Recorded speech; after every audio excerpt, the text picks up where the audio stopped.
you going? It's Richard Mark Tatunji from Getting Raw, and today we're in Melbourne. I'm talking to Sam from Gecko Fitness. Now, I want to talk a bit more about Sam and what he's done in the industry, because I think he's a really interesting guy, and we can learn a lot about him and what he does. And what he's doing at the moment is groundbreaking. It's an area he's specialising in kids, so kids fitness, and it's an area that I've been involved in a couple of years ago, and I wrote my book, Please Mum Don't Supersize Me, and it's a very tough area, I believe. But Sam has actually trumped it, and he's killing that industry. And I really want to know more about how to do it, the secrets to do it. And besides that, you've got a personal training business as well. Let me know more about this kids fitness business, because I'm really intrigued about what the whole deal is. Thanks for having me. I don't know if I'm killing it, but I really feel like we have probably got a better grasp on the kids fitness industry than potentially anywhere else in the world, from all of the research that I've done and the travel that I've done. Gecko is the name of my company, Gecko Kids Fitness.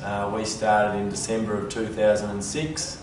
The idea came about purely because I was working as a personal trainer while I was at university, and I sort of hit that plateau of 45, 50 PT appointments a week with adults, because I was about 20 minutes out of the CBD, so you got a lot of into work and out of work trade. And so I started training a few children, young athletes, right through to kids that were, in relative terms, really obese for their age. And they just started coming to you? Obese? Yeah. They started training with you? Yeah, I never marketed it. It started with one or two and just spread from word of mouth, with kids changing and parents asking other parents, "Oh, Johnny looks great now, what's he been doing? Oh, you see Sam down the road, you should go and see Sam." Yeah. Before I knew it, I was doing 80 PT appointments a week, and I worked in a studio with 30 personal trainers, and I was the only one in the gym from midday till 4 o'clock every day. Every day? Yep, I had the whole gym to myself. Yeah. I had parents bringing their kids out of school at 1 o'clock, or midday, 1 o'clock, 2 o'clock, 3 o'clock, yeah, and taking the rest of the day off because their parents saw more value in them spending an hour with me than finishing that day of school. Now, of course, I believe school is very important, but for 1 hour of their week, what they achieved with me, not just physically, but self-esteem, confidence, emotional and psychological changes that were very gradual but very, very obvious. And before I knew it, I was doing 70 personal training appointments a week, and instead of earning $2,500 a week and paying $400 rent to work in this studio, I was 24 years old and earning $4,000 a week and paying $400 to this studio. So it was, it revolutionised sort of, one, where my passion was. I realised that training children was what I love to do, and it's something I really wanted to focus on. But training children is very different to training adults. Absolutely. I've done them both. They're very, very different. You've the biggest mistake gyms personal trainers make is that they classify a child as a little adult. It's the worst thing they can do. Okay. They're a completely different being. Both physically, kids can be 14 in age, like chronologically, but developmentally they can be 11 or 18. Yeah. So you need to train a child. But even they're clearly not adults. Then they want to play with colours and balls, and they're not really sitting on a treadmill. It's not fun. I mean, the biggest psychological difference when training children is that they need immediate feedback, and they've got a much smaller concentration span. Sure. So if you think that they're going to run for half an hour or do a spin class for half an hour or whatever it is, you're kidding yourself. Yeah. It needs to be dynamic, it needs to have variety, it needs to be exciting, it needs to engage with them and challenge them in some way. Yeah. So you need to, even in group training with children, which is obviously a much more cost-effective method and how Gecko predominantly trains kids, those individual Gecko coaches are trained right down to the finest point on how to not train an individual group, but train a group of individuals. And they're coaches that, I'm assuming, are kids orientated, like they love kids, you know what I mean? You've got to have some sort of passion for kids. I don't think you can train just an adult who's fitness, PT, and wants to get kids. You can't do it, can you? We look for passion number one, personality number two, qualification's number 3. Of course, they need to be a minimum Cert 3 qualified, but we can take them the rest of the way. Sure. If they're someone that is a role model for children, someone that kids love hanging out with, and have that personality that can engage with children straight away. Kids loving hanging out with, that's I think the biggest thing. They're gonna love, kids love hanging out with that person. My Gecko coaches from our flagship centre here in Melbourne will walk down the street and there'll be kids beeping the horn, calling out of the car, "Yo, Gecko, how you going?" Like all that stuff. Yeah. It's crazy. It's like a cult following where those guys love their Gecko coach. And they don't see them one-on-one. They see them in a group with 15 other kids, maybe only once a week. Yeah. But they love that person. They aspire to be like them. The Gecko coaches go and watch them on the weekend, you know, with their footy or soccer or whatever. They go the extra mile. So I want to talk about numbers now, okay? Because from a business perspective. Like, okay, you've got the kids there. Now, the reason why I got Sam here today is because he's the only one doing it, and he's doing it successfully. So take me through the numbers. How many kids do you actually have at your gym, your location? We've got 440 kids on direct debit that come in every week. Between the age of 440 kids. Between the age of 5 and 15. Okay. We run 6 birthday parties every weekend. We do over 150 kids' personal training sessions a week. We have 5 school groups come to our centre every week. We have 3 sports teams visit our centre every week to do sports conditioning for under 12s through to under 18s. And we run special needs physical activity programs for children on the weekends on a Sunday morning. And I think that's pretty much it. So across those 5 or 6 services, that's how we generate all of our revenue. We started off as a kids-only facility, so a 450 square metre facility in Victoria, and we had over 400 members join up in 3 months, and we still didn't really make money. You know, we were breaking even or perhaps doing a little bit better, but we still had some significant gaps where we weren't creating revenue. We then moved premises when our lease finished to an 800 square metre premises. So we've now got Gecko downstairs where we run all those facilities, and the one I forgot is Junior Gecko, which is a 3 to 5 year old early morning. That's separate, is it? Yep. So that's so we've got 40 kids that are 3, 4 or 5 that pay $15 a week to do our developmental program. That's learning how to throw and catch and balance and all that kind of stuff. Fantastic. And then upstairs we've got our own adult facility, which is called Pro Health Club, and we only have, I think we've got 250 members, but we've got 19 personal trainers. And that's what you were talking about before. 19 personal trainers. And you were telling me that they're paying what, $275 bucks a direct debit. So quite smart, because then you can actually focus then on not so much focus on your club and not, you know, heavily involved in training that way. I speak to a lot of other studio owners about the pros and cons to whether you have all of your trainers, all their appointments go through the books and have some kind of percentage split.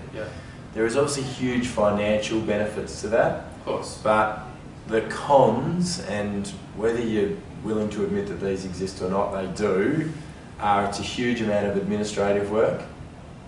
Whether you like it or not, eventually your trainers are going to begin to resent how much profit split happens. So, I mean, they've got a ceiling. If they can only do 50 appointments a week and they're generating $50 an appointment, so $2,500 in revenue a week, and you're taking half, they're eventually going to go, I'm better than this. They're going to switch on, aren't they? Yeah, I work it out. If I'm making $1,250 a week, you're making $1,250 a week from all of us, and they get their nose out of joint. I want my trainers to be able to do Gecko work as well, and that's the best part. As much as I hate the word synergy, the synergy of having the upstairs and downstairs businesses together and having a kids program that works in your facility is priceless. These guys can do 15 hours of Gecko work a week in their downtimes, in the middle of the day, before they get busy with their after work PT, and all of a sudden they go from a personal trainer that could potentially earn $1,200 a week to, I think 15 of my trainers earn over $2,000 because they're training the day. Yeah, absolutely. This, I think, is really the key, because I think the golden nugget in the conversation is that most trainers, AM, PM trainers, they do the 6 AM, they do the 9 PM at night, they're quiet in the day. You said when you were 24 you'd work on the whole day, so you can actually now fill your gap up with Yeah. kids. Yeah, I've got trainers that That's can a now good knock move. off at 7 p.m. without the guilts. They can have a morning off Yeah. without it absolutely doing their head into the revenue that they're losing. And from a burnout perspective and a lifestyle perspective, that's really, really important. If you do a 15-hour day, but it's effectively 2 4-hour shifts, Yeah. we all know that the bottom line is 99% of personal trainers aren't proactive in that middle of the day time. They go home and watch a DVD and have a sleep, and then they go back to work and they go hard again. And when they're training clients, they're brilliant. So when we're selecting staff, we would much prefer to have someone that's not only a brilliant trainer with adults at a high end, because we're in a pretty affluent area of Melbourne, Sure. but they have a passion and they're really good at training kids, because we know that they're going to be a staff member for a long time. Yeah. They're going to have huge job satisfaction, and they're never going to look to work elsewhere because they're never going to have the opportunity to be able to earn that kind of Well, money. I'm just anywhere really else. amazed here because, I hear so many trainers AM, PM, but if you can actually do these kids, Yeah. you get a whole new Yeah, market yeah. here. You know what I mean? And we've 18 months ago we've adopted this same principle from a business perspective to clubs. Yeah. So 18 months ago we started licensing Gecko to existing clubs around Sure. Australia, and by January of 2012 we'll be in over 40 clubs around the country in 5 states. The way that works is we come in and we show them how to implement a kids program within their facility. Because it's not just your staff that's dead, it's your facility that's dead. So we're working now in clubs with great big group exercise rooms that are the perfect environment to set up a kids program that ordinarily They're dead at that time. tumbleweed would be blowing through from 11 till 5. We now have junior Gecko in those clubs. We have school groups doing circuits in the middle of the day, primary schools.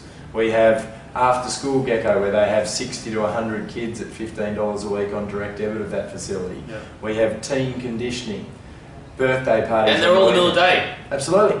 Or on the weekends after midday, which is their other dead Not time. in peak time. When we do birthday Not in parties. peak time. That's the most So important these thing. clubs are now making upward of $50,000 profit from having a kids program that has absolutely no negative effect on their existing adult programs.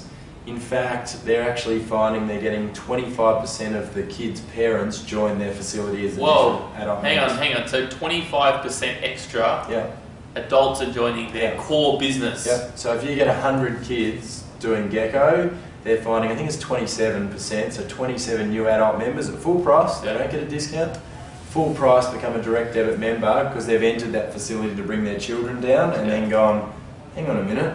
I should get fit. And, And of course, you've got to get fit as an adult, help your kids out. be a role model, lead Of by course, example. Of course. I think the other thing is just getting them through the doors. Yeah. They come down, they've probably driven past that health club 100 times. Yeah. They've thought about it 200 times. And when they go in for their kids' sake, Because they always go for their kids. Their kids come first. but it's not scary. Oh, he's a nice trainer. Oh, the person at reception's friendly. Oh, there's no bodybuilders in here. It's not the kind of stereotype that I had in my mind. And before you know it, they're like, I was wondering if I could potentially try it for a week, or that. Usually the club says, are you a member of another facility?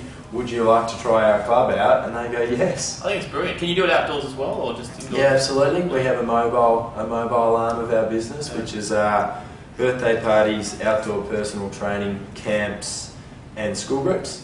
And those trainers go out, visit the schools during the day. There's more and more government assistance with that kind of stuff. And intrapersonal trainers are take those roles. Yeah, absolutely. I honestly think here, I've had a lot of experience in kids. When I wrote Please I Know Supersize Me a couple of years ago, my wife's had kids' birthday parties, and to actually, to have a product like yours, because I know it's very tough to get in the kids' market, and anybody thinking that they can do it in a heartbeat is going to really find it tough. You've gone through ups and downs to get there. Yeah. And I think it's a genius program. You can actually put in 25% extra clients, and obviously you're filling your day up with extra revenue. Yeah, I think your point of underestimating how hard the kids market is the biggest mistake people make. It's huge.